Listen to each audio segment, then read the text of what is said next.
오늘의 말씀은 에스라 9장 3절부터 15절입니다. 본문은 에스라가 백성들의 죄악상을 전해 듣고 회개하며 기도하는 내용이에요. 오늘은 하나님의 시선을 느끼는 삶에 대해 함께 나누도록 하겠습니다. 에스라가 바벨론의 포로로 잡혀갔던 자들과 함께 예루살렘에 도착했습니다. 도착해서 방백들로부터 들은 얘기는 너무나 충격적이었어요. 이스라엘 백성들, 제사장들, 레위 사람들이 가나안 원주민들의 가증한 일을 행하고 그들의 딸들을 맞이하여 아내와 며느리 삼았다는 것입니다. 모범을 보여야 할 자들, 방백들과 고관들이 오히려 더욱 앞장서서 가나안 원주민들과 통혼을 했다는 것입니다. 이 얘기를 들은 에스라가 하나님 앞에 회개하는 기도가 오늘 본문의 내용이에요. 그가 회개하는 장면을 보세요. 3절에 이 일을 듣고 속옷과 겉옷을 찢고 머리털과 수염을 뜯으며 기가 막혀 앉아 있었다고 얘기하고 있습니다. 보통 회개할 때에 겉옷을 찢는데 에스라는 그 속옷까지 찢었답니다. 얼마나 이 일을 충격적으로 받아들였는지 알 수 있는 부분이지요. 그뿐만 아니지요.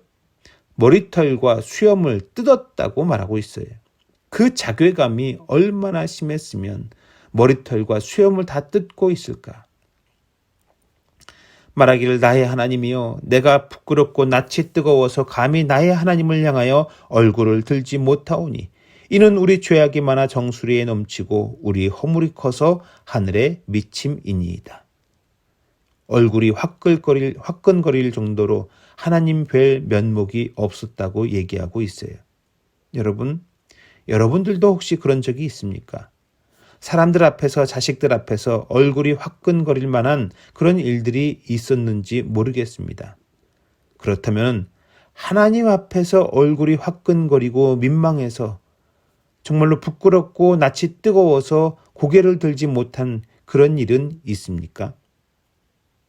요즘 유튜브에 사람들이 어쩌다가 찍힌 웃긴 그런 장면들, 영상을 올리는 경우가 있습니다. 아무도 보지 않는 줄 알고 개다리 춤을 춘다든지 엉뚱하고 바보스러운 짓을 했는데 한참 있다가 보니까 자기가 바보 짓을 하고 있는 걸 사람들이 빤히 보고 있었다는 것을 눈치채는 거지요.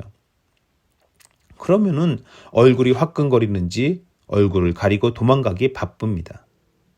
얼굴이 화끈거리는 것은 누군가가 옆에 있는 것을 인식해야 화끈거려요.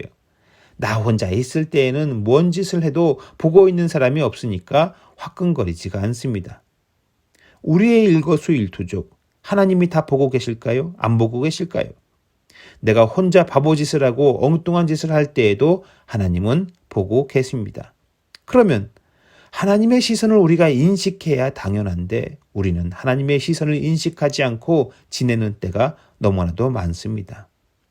우리는 사람들의 시선만 인식하려는 그런 무의식을 가지고 있어요.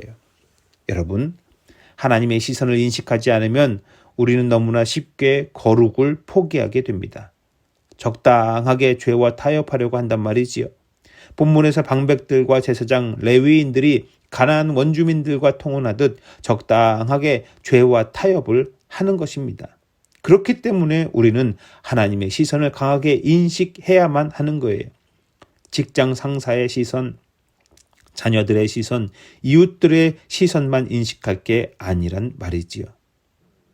오늘 본문을 보면서 더불어 한 가지 더 깨닫게 되는 기도 제목이 있습니다. 본문에서 에스라가 하나님 앞에 기도하는 중에 이렇게 기도해요. 8절에 우리를 그 거룩한 처소에 박힌 못과 같게 하시고, 예전에 이 말씀을 묵상하면서 그런 생각을 했습니다. 거룩한 성전에 박힌 못, 그 못이 살짝 끄트머리만 겨우 박혀 있는 것, 아슬아슬하게 박혀 있는 것이 아니라 깊이 박힌 못이면 어떨까? 못질을 할 때 어떤 때는 제대로 맞아서 못 그 대가리까지 깊이 박히는 경우들이 있습니다. 장도리가 끼어들 틈조차 없이 들어가면은 그건 그냥 박혀 있게 내버려둬야지 그거 빼내겠다고 장도리를 억지로 끼워 넣으려다가는 벽이 다 망가지고 말지요. 그래서 이런 생각들을 하게 되니까 기도도 그렇게 하게 됩니다. 하나님, 저를 하나님의 거룩한 성전에 박힌 못, 그야말로 대가리까지 완전히 박혀 들어가서 다시는 뽑아내지 못할 정도로 박힌 못, 그런 못이 되고 싶습니다. 저와 여러분들이 그렇게 성전에 박힌 못과 같아서 성전의 운명과 함께하고 하나님 나라에 박힌 못이 되고 그 나라에서 결코 뽑혀 나갈 일이 없는 굳건한 믿음의 사람이 되기를 축원합니다.